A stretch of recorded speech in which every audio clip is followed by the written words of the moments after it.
30 jours en 10 minutes sur le mois d'avril 2023, c'est parti. Bon, comme d'hab, vous le savez, je vais pas tenir 10 minutes, mais c'est pas très grave, c'est juste pour le nom de la série. Bienvenue dans cette vidéo de documentation de mes aventures entrepreneuriales du mois d'avril. Un tout petit rappel, si vous découvrez cette vidéo en premier, je fais des vidéos tous les mois pour documenter tout ce qui se passe dans mon entreprise qui s'appelle Sauce Writing. Sauce Writing, c'est une école d'écriture en ligne. Je suis convaincu que l'écriture, c'est un super pouvoir et j'aide les professionnels, freelance, indépendants, créateurs, salariés à bien le maîtriser avec différents programmes. Et donc tous les mois, je fais cette petite vidéo où je partage tout ce qui se passe dans mon business, je partage mes réflexions, je partage les projets en cours, les sujets sur lesquels je réfléchis de manière transparente. On démarre par le mood du mois, l'humeur du mois. Donc là, j'enregistre cette vidéo, on est le 3 mai, je redescends à peine du Tour de France Fibric, le Brick Tour.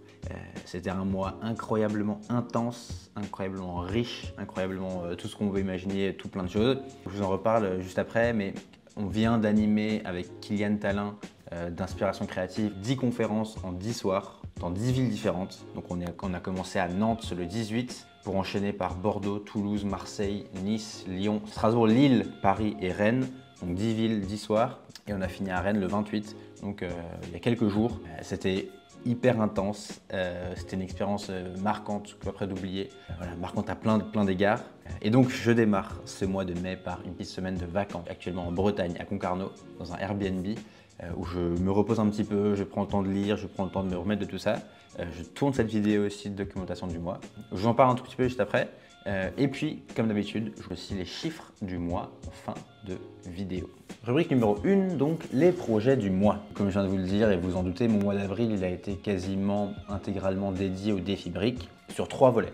Volet numéro 1, la partie en ligne du défi Brick. On a démarré le 27 mars, on a terminé le 17 avril.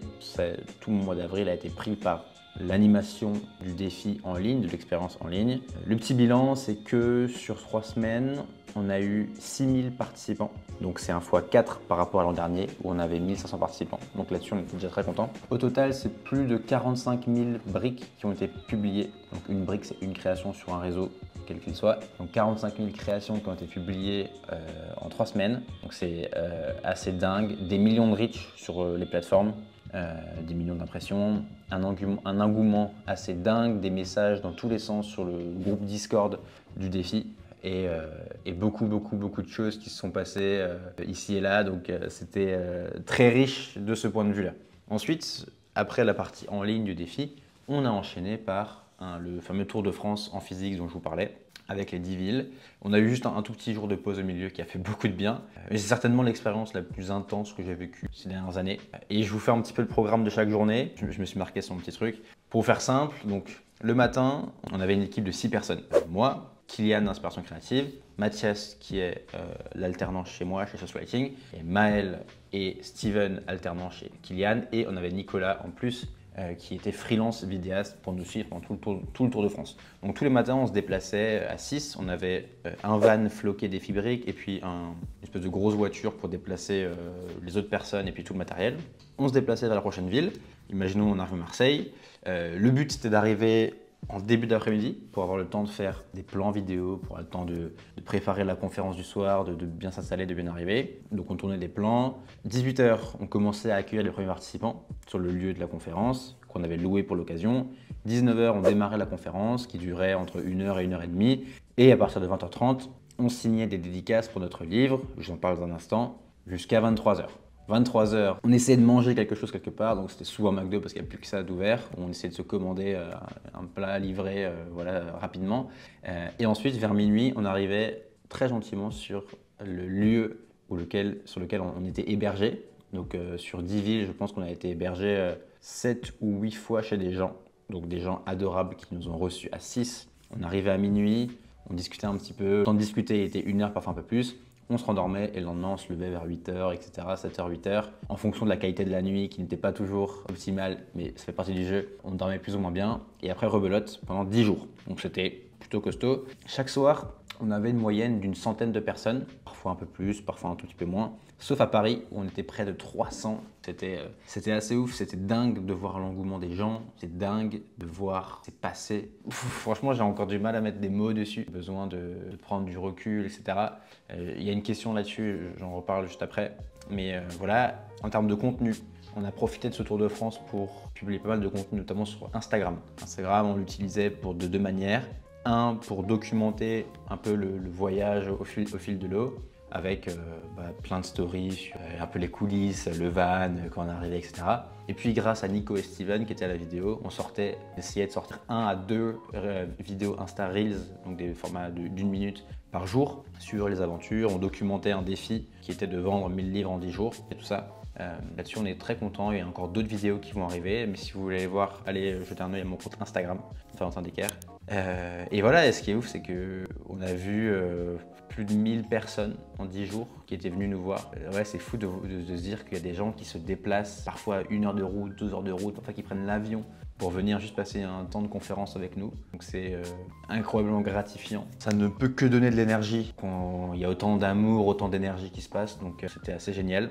Et puis nous en interne, le côté collectif, le fait qu'on soit 6, a rendu l'aventure encore plus exceptionnelle et voilà, comme je disais, mémorable et inoubliable. Le troisième volet du défi brique, comme j'en parlais, c'est notre livre. Je l'ai juste ici, qui s'appelle Publier de la merde avec style. Je suis très content de vous le partager.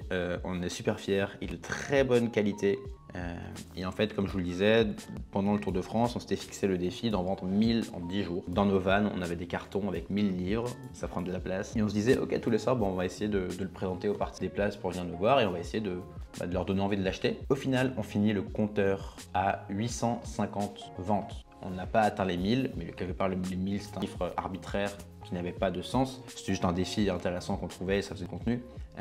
Donc on est très content. Franchement, c'est dingue de se dire qu'il y a plus de 800 personnes qui ont ce livre entre leurs mains. On voit les stories postées tous les jours sur Instagram. Moi, je suis tagué dans plein de stories, c'est assez ouf.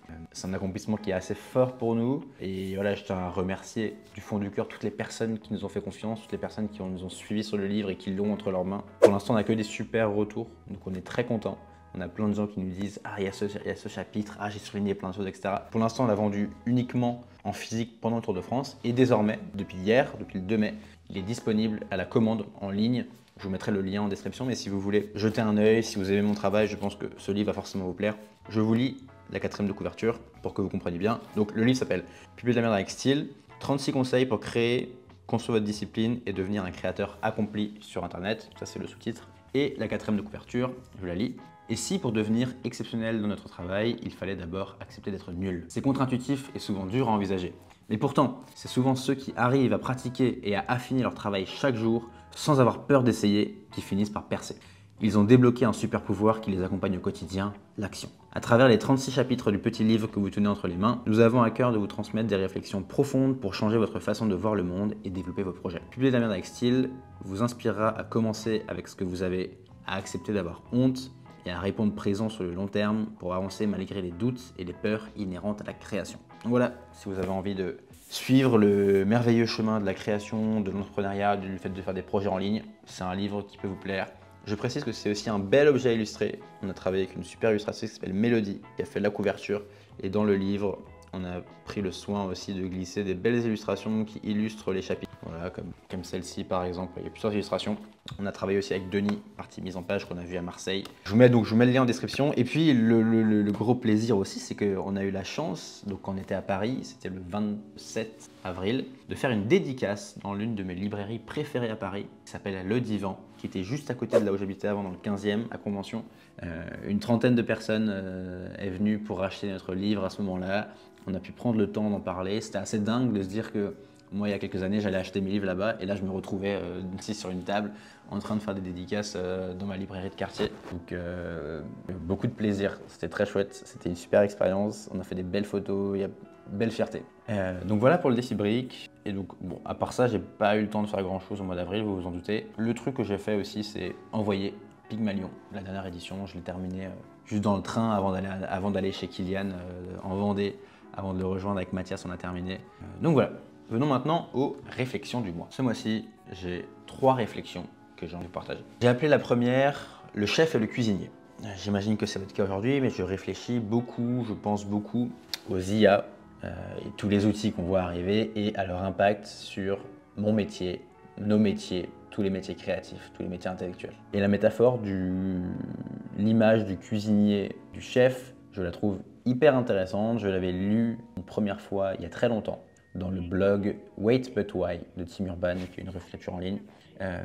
Et je me disais que en fait, cette métaphore, elle est très bien à ce qui se passe actuellement au niveau des IA et surtout à comment est-ce qu'on continue d'exister, comment est-ce qu'on peut survivre en tant qu'individu à l'ère des IA. Donc déjà, qu'est-ce qu'un cuisinier? Un cuisinier, c'est une personne qui suit une recette. Il y a des cuisiniers plus ou moins créatifs, mais globalement, un cuisinier, il prend une recette, il la suit, il a une liste d'instructions devant lui, il part de quelque chose qui existe déjà pour le reproduire avec un résultat qui sera globalement fiable et prédictible. Le terrain sur lequel s'aventure le cuisinier est connu. Il sait ce qu'il va le faire, il sait comment il va le faire, il sait quel ingrédient. Il n'y a pas de doute que le résultat soit plutôt bon. À l'inverse, le chef, quelqu'un qui part de zéro, qui va inventer sa propre recette. Il part d'une page blanche, il part d'ingrédients qu'il a devant lui et il va essayer d'en faire un assemblage unique. Il va essayer d'aller inventer sa recette. Et pour ça, il va s'appuyer sur ses expériences, ses compétences, son goût, son instinct, tout ce qui le caractérise en tant qu'individu et tout ce qu'il a développé, affiné avec le temps, avec le travail. Le résultat de ce que va produire le chef est très incertain. Ça peut être mauvais ou ça peut être incroyable, nouveau, différent, jamais vu. C'est ça la caractéristique d'un chef. Ce qui est intéressant, c'est de bien se rendre compte que tout ce qu'on mange aujourd'hui, ça a d'abord été fruit de l'imagination d'un chef. Tous les plats qu'on connaît ont d'abord été créés, imaginés, pensés pour la première fois par un chef qui a eu le courage d'oser, d'inventer, de faire des choses. Personne n'avait eu l'idée de mettre un morceau de poisson cru sur une boule de riz cuite d'une certaine manière avec un petit point de wasabi dessus, jusqu'à ce qu'un jour, un chef essaye et se dit « ça marche bien » et invente le sushi. Et depuis que le sushi existe, eh bien, il y a des milliers de cuisiniers, des millions de cuisiniers à travers le monde et s'inspirent de cette recette-là pour la prolonger, pour la suivre à la lettre, etc. avec plus ou moins de créativité. Cette métaphore, elle est intéressante. Donc moi, j'ai écrit un article sur le blog Sauce Writing où j'ai écrit cette métaphore-là, mais elle est intéressante parce que le point de vue un peu que je défends dans l'article, c'est que globalement, les IA, les outils d'IA, donc on parle de ChatGPT, Midjourney, mais ça va très très vite, il y a beaucoup d'outils qui sortent. La conviction que j'ai, c'est que les outils d'IA s'apprêtent à remplacer tous les cuisiniers de ce monde. Toutes les personnes qui suivent des recettes, toutes les personnes qui suivent une liste d'instructions pour faire leur travail, ils sont en danger. En revanche, sur les prochaines années, après on peut peut-être imaginer un monde où il n'y a plus tout travail, c'est pas impossible, mais sur les prochaines années, peut-être sur les 5 ans, sur les 10 ans, les chefs s'en sortiront mieux que jamais. Parce que désormais, quand on a la créativité, l'envie d'inventer, on a une myriade d'outils à notre disposition pour donner naissance à notre créativité. Le chef qui veut explorer des terrains inconnus, il a des ressources à l'infini. Avant, il lui fallait des employés, il lui fallait beaucoup de choses. Maintenant, le chef, il peut explorer juste avec des outils en ligne, des outils d'IA. Ça, c'est très puissant. Ce qu'il faut bien comprendre, que l'outil en soi ne fait pas la différence. Le cuisinier et le chef, ils ont les mêmes outils en cuisine. Ils ont un batteur, ils ont un mixeur, ils ont etc. etc. Ce qui fait la différence, c'est comment ils l'utilisent, comment ils le pensent, comment est-ce qu'ils y réfléchissent pour en faire quelque chose de nouveau. C'est pareil avec moi, je prends l'exemple de ChatGPT parce que je suis dans l'écriture. ChatGPT en soi, tout le monde possède l'outil, c'est plus un avantage. Et puis surtout, c'est pas parce qu'on a l'outil qu'on va faire du bon travail forcément. Il faut quelqu'un pour le guider. Il faut des connaissances initiales pour savoir ce qu'on va faire. Si vous souhaitez faire rédiger un email de vente à ChatGPT, vous devez d'abord avoir une bonne vision, une bonne compréhension du résultat final que vous attendez. Vous avez besoin du bagage nécessaire, de la compréhension globale, stratégique, des expériences, du goût, des compétences pour bien l'encadrer. Sinon, vous aurez un résultat qui fonctionne, qui est OK, ne sera pas vraiment très différent du reste. Il ne suffit pas de lancer un prompt, des très bons en prompt. Il faut, je pense, avoir la compréhension fine de ce que ça veut dire que de faire un bon email de vente. Il faut avoir la compréhension fine de savoir ce que signifie faire un bon article. Okay. Je pense que plus que jamais, l'intuition, la créativité, tout ce que possède le chef seront de plus en plus importants. Ils le sont déjà aujourd'hui, mais imaginez à quel point ils vont l'être là dans un monde où tout le monde utilisera l'IA. Tout le monde pourra créer du contenu. Tout le monde pourra tout faire. Programmer des outils, faire du design. La créativité qu'il va falloir va être décuplée, elle va être essentielle. Le message que j'ai envie de faire passer, encore une fois, c'est que l'outil, oui, il donne des pouvoirs, mais si tout le monde là, quelle différence il va faire? Pas grand-chose. Mais c'est la créativité, c'est le travail invisible qu'il y a derrière, c'est vous à quel point est-ce que vous avez les compétences pour bien le guider qui va faire la différence. Et le scénario que j'anticipe, c'est que les outils vont donner des super pouvoirs plus que jamais à tous les chefs de ce monde. Donc aujourd'hui, si vous voulez être innovant, créer des choses, aller sur des territoires inexplorés, encore inconnus, je pense que vous avez des outils comme personne n'en a jamais eu dans l'histoire de l'humanité. Et le fossé entre ces personnes-là, les chefs et les cuisiniers, va être gigantesque. À titre collectif, sociétal, moi ça m'inquiète beaucoup parce qu'il y aura beaucoup de risques, des désordres sociétaux qui vont être créés. Mais à titre individuel, ce qu'on peut faire, c'est essayer de s'adapter. C'est moi essayer de devenir un chef, essayer d'avoir cette attitude-là constamment et essayer d'embarquer un maximum de monde avec moi pour continuer à s'en sortir et à être pertinent à l'ère des IA. Voici pour la première réflexion. Si vous voulez creuser l'article, voilà, c'est une pensée qui est un peu plus structurée que je viens de vous faire là, je vous le mets en description. Donc deuxième réflexion du mois, c'est quel projet ne pourrait pas faire une IA? Vous voyez, on reste beaucoup dans les IA. D'ailleurs, je suis en train de lire un livre là, qui s'appelle Un monde sans travail de Daniel Susskind, avec le sous-titre c'est Comment les nouvelles technologies et l'IA reconfigurent le marché du travail. C'est super intéressant, je pense que je vais en faire peut-être un petit résumé vidéo ou texte. Mais donc je réfléchis beaucoup aux IA et la réflexion qui me guide là pour les prochains mois, c'est comment est-ce que je fais des projets qu'une IA ne peut pas faire. Et c'est un truc auquel j'ai cessé de penser pendant le Brick Tour, pendant le Tour de France qu'on a fait avec le défi Brick. À chaque interaction, à chaque échange, à chaque discussion, je me disais, voici quelque chose qu'une IA ne peut pas encore automatiser. Le fait de se voir en physique, d'animer une conférence, de se rencontrer, pour les gens de se déplacer, venir nous voir, de passer un moment, de sourire, de discuter d'un livre, de discuter, d'aller boire un verre après, etc. Ça, c'est des choses qui vont nous rester en tant qu'humains. C'est des choses qui, encore une fois, fondamentalement, donnent envie aux gens de se déplacer, de prêter attention. Et ça résonne avec ma définition du marketing, qui va être d'autant plus importante, qui est de se dire comment est-ce que je fais des projets, comment est-ce que je fais des choses qui donnent envie naturellement aux gens de participer. Le marketing, c'est pas je vais t'embêter pour te vendre ma cam. C'est je vais créer des expériences, je vais créer des événements, je vais créer des choses auxquelles les gens vont se dire « Ah purée, j'ai envie de prendre part à ça, parce qu'il se passe un truc, j'ai envie d'en être. » Ça va être de plus en plus important. Et si je parle juste des contenus que je crée, eh ben, ça me questionne et ça m'oriente dans les choix que je veux faire. Je veux que mes contenus soient moins lisses et moins prévisibles. Je veux que mes contenus soient moins faciles. Je veux qu'ils soient moins délégables, moins automatisables. Parce que, encore une fois, par définition, ce qui est facilement délégable, automatisable, les IA vont le faire 10 fois mieux que nous. Quand tout le reste, on a encore une carte à jouer. Donc je réfléchis là à quoi ça correspond de faire des contenus moins faciles. Cette petite vidéo bilan, par définition, elle n'est pas automatisable, elle n'est pas délégable parce que un bilan de mon mois, un bilan du mois, un bilan de mes aventures du mois, je suis le seul à pouvoir les faire parce que j'ai envie encore de le faire, ça me tient à cœur et je pense que le côté, c'est sur moi qui le fait, c'est super important. D'autres formats que j'ai en tête, c'est les vlogs. Je pense que avoir un format de vlog où je montre à la fois ma vie, donc par définition réelle, tangible, qu'une IA ne peut pas faire, et dans laquelle je partage des réflexions entrepreneuriales, etc. C'est un truc que j'ai bien envie d'explorer. Je prévois un gros voyage pour cet été et j'aimerais bien en profiter. C'était le format vlog.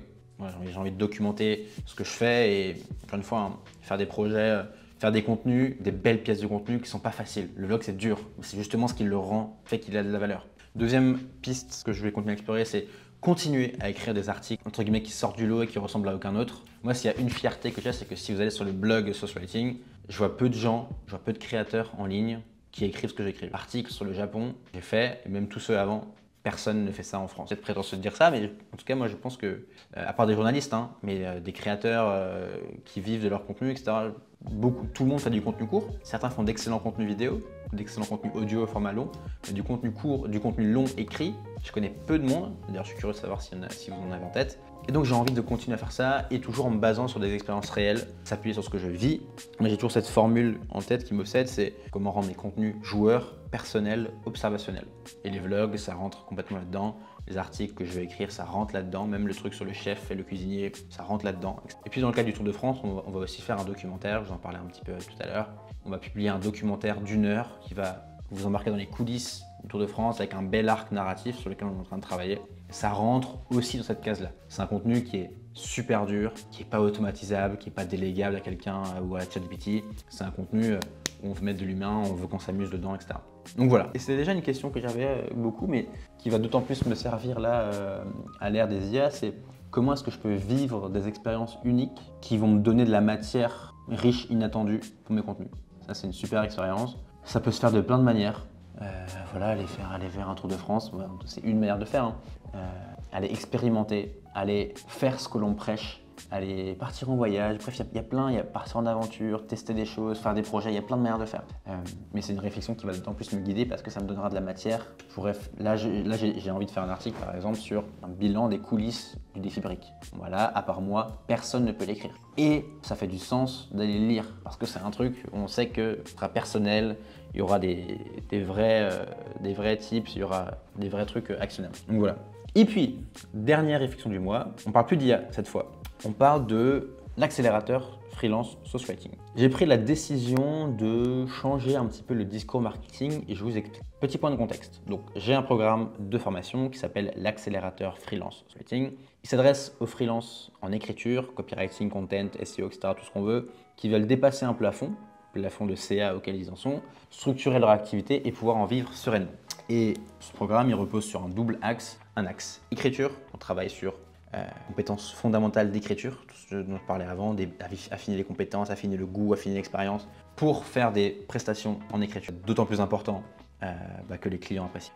Et aussi une partie business pour aller trouver des missions et développer son activité. J'ai créé ce programme l'été dernier, à l'été 2022. Au moment où j'enregistre cette vidéo, donc début mai 2023, j'ai animé 4 cohortes. Donc 4 cohortes de 4 semaines. La 5e cohorte démarre la semaine prochaine. J'ai le sentiment que, et je l'ai tout de suite vu, ce programme il plaît beaucoup. Il résout un vrai problème, le côté double facette écriture et business. Je connais personne qui le fait en France, en tout cas à ma connaissance. Et ça marche très bien. Si vous voulez avoir des témoignages dans ce pan, il y en a plein sur ma chaîne YouTube, allez voir. Et donc quand j'ai réfléchi à ce programme-là, je l'ai réfléchi notamment en lisant le livre d'Alex Hormozy, $100 Million Offer, qui est un excellent livre qui aide à structurer des bonnes offres. Et ce livre m'a beaucoup inspiré sur, je vous mets le lien en description, m'a beaucoup inspiré sur le discours marketing de ce programme-là. Comment est-ce que je le présente? Et donc j'ai imaginé un objectif, un cap à atteindre qui est celui des 48 000 € de chiffre d'affaires annuel. D'accord? Donc 48 000 € de chiffre d'affaires annuel brut. Encore une fois, on est sur du chiffre d'affaires. Et dans la page, j'explique que c'est l'objectif qu'on va viser au bout de 6 mois d'activité. L'accélérateur qui dure 4 semaines. Si vous mettez en place les méthodes, dans les 6 mois qui viennent, je pense que, en tout cas j'en suis quasiment convaincu, ça va marcher. C'est un objectif qui me paraît réalisable, qui me paraît sain. Encore une fois, on est sur du chiffre d'affaires, du salaire, quand on retire l'URSSAF, quand on retire les impôts, on en vit bien. C'est pas le roi du pétrole, c'est pas irréalisable.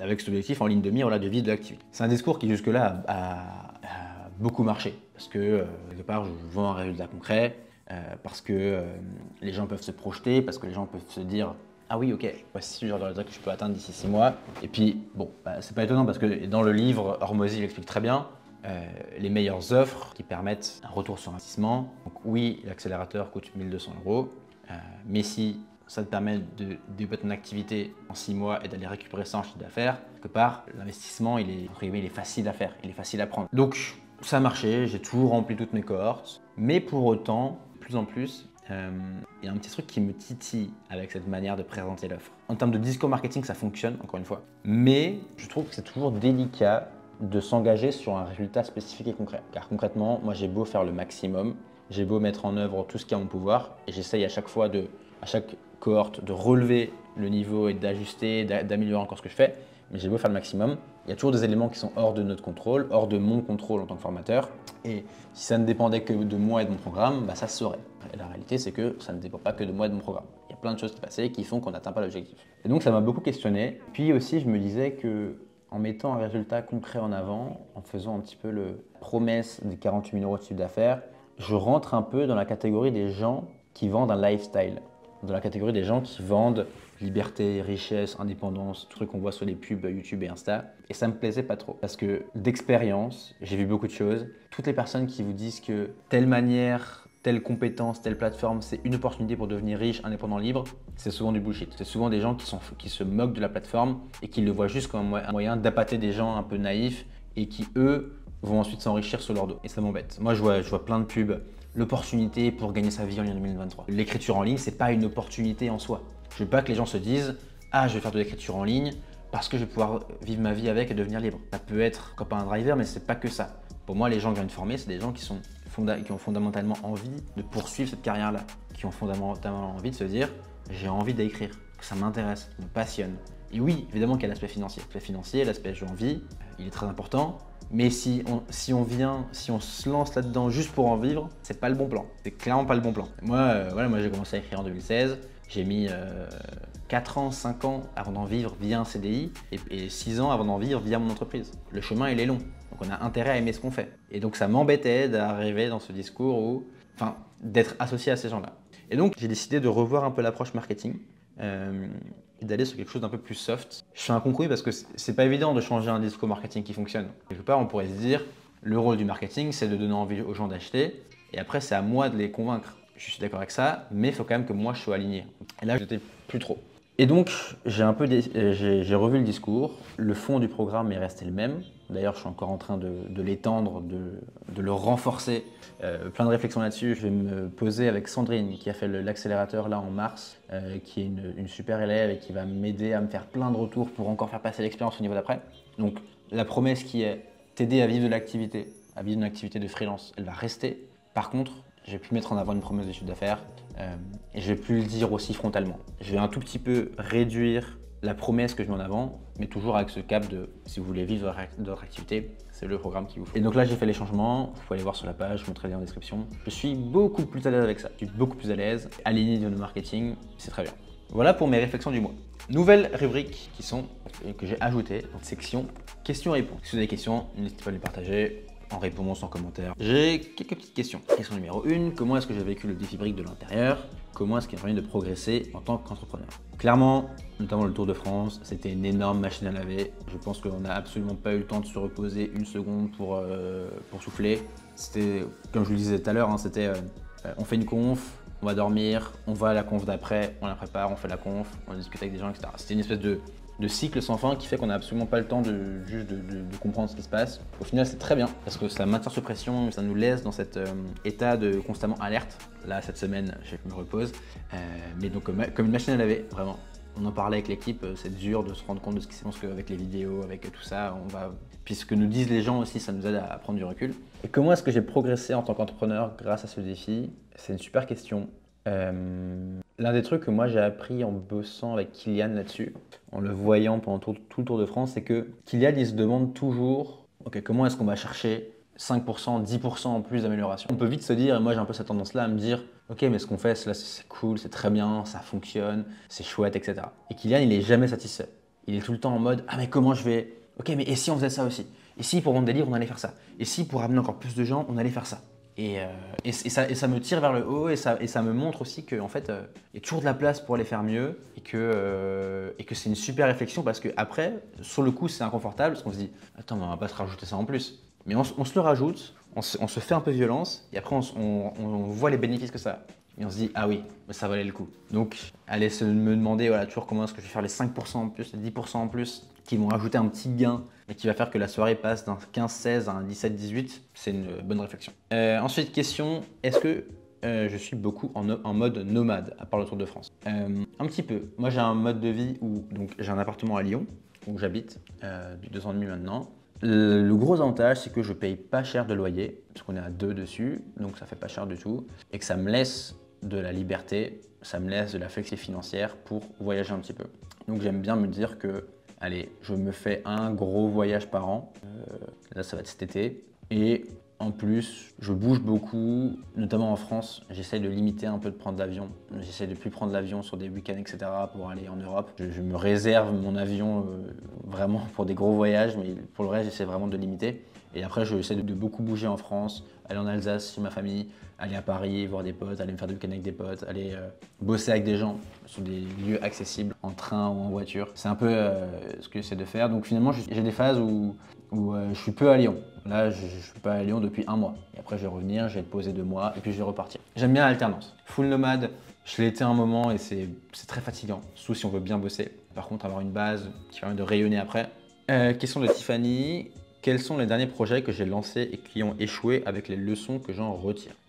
Le dernier projet, alors en fait, c'est pas vraiment un échec, on va dire que c'est un semi-échec. Avant l'accélérateur, j'avais qu'un seul programme qui était un bootcamp d'écriture. Où là, c'était juste, tu vas apprendre à écrire des articles, ce que moi j'appelle de référence, qui durent 6 semaines. Cette cohorte, je l'ai fait 4 fois, 5 fois, 6 semaines.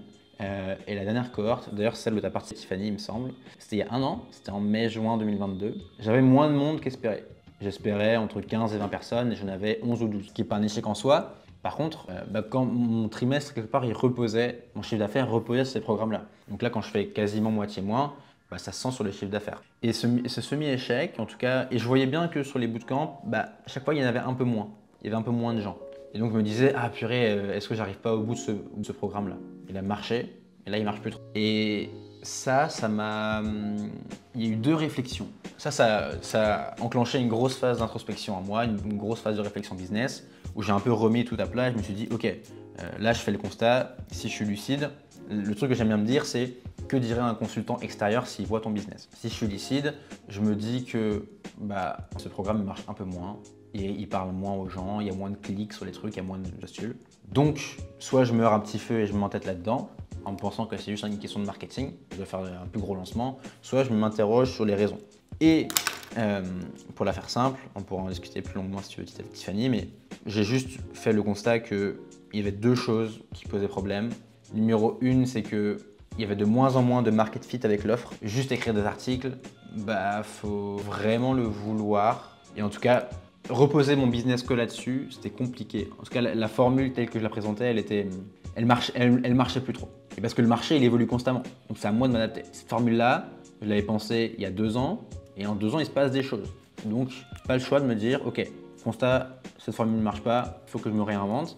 Et puis l'autre chose, ça a été le déclencheur de toutes les actions que j'ai mis en place, notamment LinkedIn et SEO. Le SEO, je me rendais compte que j'avais un problème de ma liste email grossissait pas assez vite. Et donc, ma base se renouvelait pas assez. Et donc, les gens de ma base, vous voyez tout le temps le même programme qui était le bootcamp. Et en plus, l'offre plaisait moins.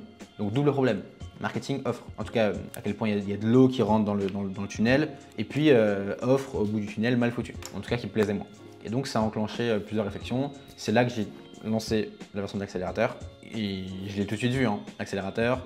L'offre a tout de suite plu. J'ai vu la différence. Et c'est là où j'ai enclenché le chantier de me dire, en fait, j'ai un business où il faut juste du trafic, il faut des emails, il faut que des gens me découvrent tout le temps. Et donc j'ai enclenché des chantiers par rapport à ça. Question de Mickey, est-ce que ce projet avec Kylian d'écriture m'a donné envie de bosser sur un livre solo en plus tard? Eh bien, c'est vrai que j'en parle pas beaucoup, mais j'ai écrit 2 livres tout seul déjà avant, dont le dernier qui s'appelle Expédition créative. Donc ce livre-là, en soi c'est mon 3e, le premier que je coécris. Je pense que j'en referai plus tard, tout seul. Mais pas maintenant, parce que c'est trop de taf. Le faire à 2, c'était bien parce qu'on a pu se répartir la charge de travail, mais et en plus, c'est un livre qui est, mine de rien, assez court, qui est illustré, qui est bien aéré. J'aimerais bien me faire un livre bien costaud une fois, un vrai gros bouquin. Par contre, je suis très conscient du taf que ça demande, et clairement, j'ai pas envie de m'engager là-dedans. Et une question sur l'équilibre vie pro, vie perso. Je dois avouer que je me pose pas trop la question en fait. Je me pose pas la question. Ce que je fais, ça me fait kiffer. Là, je suis censé être en vacances, mais j'enregistre cette vidéo. Je fais un peu d'ordi, je lis, etc. Ce qui est sûr, c'est que mon cerveau, il est tout le temps en mode réflexion. Je suis passionné par ce que je fais parce que le business, parce que l'écriture, c'est des choses qui m'animent, qui me prennent le trip. Et en fait, juste, je m'ennuie si je le fais pas. Moi, j'aime jouer à ce jeu-là. J'aime jouer au jeu de me dire, comment est-ce que je passe les paliers fondamentalement. Je le fais pas pour une récompense extérieure. Oui, si ça marche, c'est cool. Oui, si ça génère de l'argent, c'est génial. Mais en soi, j'ai écrit pendant 3-4 ans sans attendre de récompense, juste parce que ça m'intéresse fondamentalement. Et là, c'est pareil pour le business. Oui, il y a cette notion de plus tu gagnes de l'argent, plus tu peux faire des plus gros projets, plus c'est intéressant. Mais je vois à quel point c'est stimulant intellectuellement en soi aussi. Et donc tout ça pour dire que en fait, ça m'intéresse naturellement et que naturellement j'ai contenu là-dessus, naturellement je réfléchis à ça. Et donc je me pose pas trop la question d'équilibre pro-perso. Ce qui est sûr, c'est qu'il y a des moments plus de rush pour le pro. Là, ça fait 1 mois que je n'étais pas chez moi, que j'étais juste full taf avec le Tour de France. C'était très bien. Là, j'ai une période d'une semaine plus tranquille. Je sais qu'après, ça va bien repartir. Cet été, je vais être un peu plus calme. Voilà, j'alterne comme ça me va très bien. Je sens que je fais très très long, donc je vais un petit peu speeder pour la fin. Donc, nouvelle rubrique, les chiffres du mois. Pour rappel, je n'ai pas de target de chiffres, parce que dans l'absolu, c'est plutôt des targets de processus, des targets de choses que je veux faire. Processus, c'est que je veux écrire 1 heure par jour.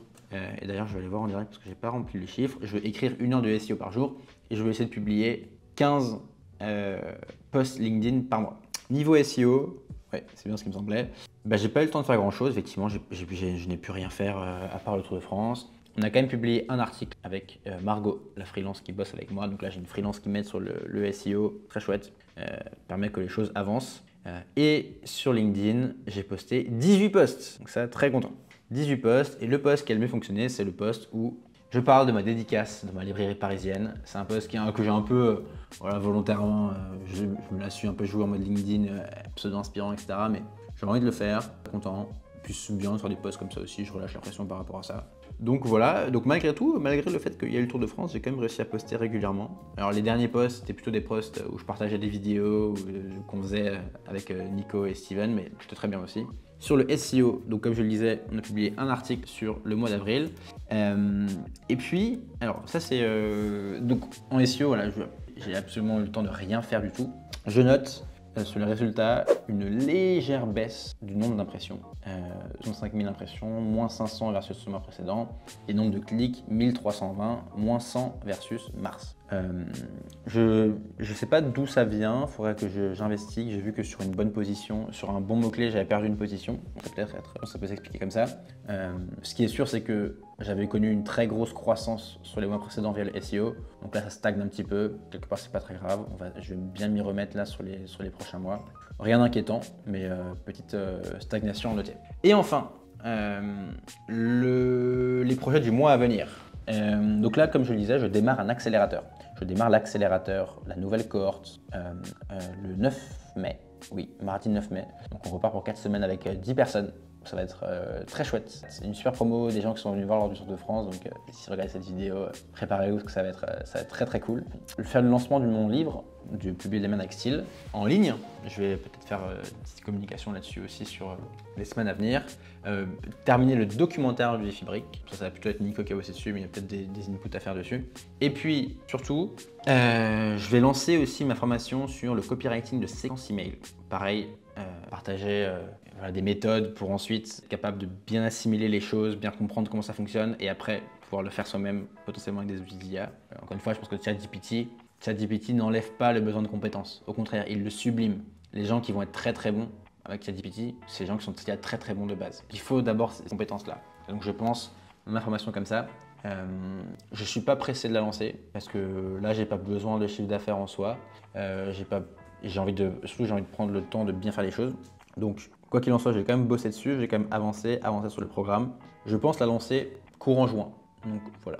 Et bien, c'est tout pour cette vidéo. Je pense qu'on a fait le tour. J'ai été très complet, j'ai fait très long. J'espère que c'était intéressant. Si ça vous a plu, comme d'hab, mettez-moi un petit commentaire, dites-moi ce qui vous a parlé. Dites-moi aussi si vous avez des questions pour la prochaine session questions-réponses. Et puis voilà, si vous souhaitez encore une fois me soutenir pour le livre, si vous aimez mon travail et les vidéos, le livre coûte 15 €. On a rajouté 3 € de frais de port, je crois, pour ceux qui le commandent en ligne. 18 €. Je mets le lien en description. Je pense honnêtement qu'il va vous plaire si vous aimez le contenu que je fais. Donc voilà, ça me ferait chaud au cœur. Et puis je vous dis à très bientôt pour la prochaine vidéo.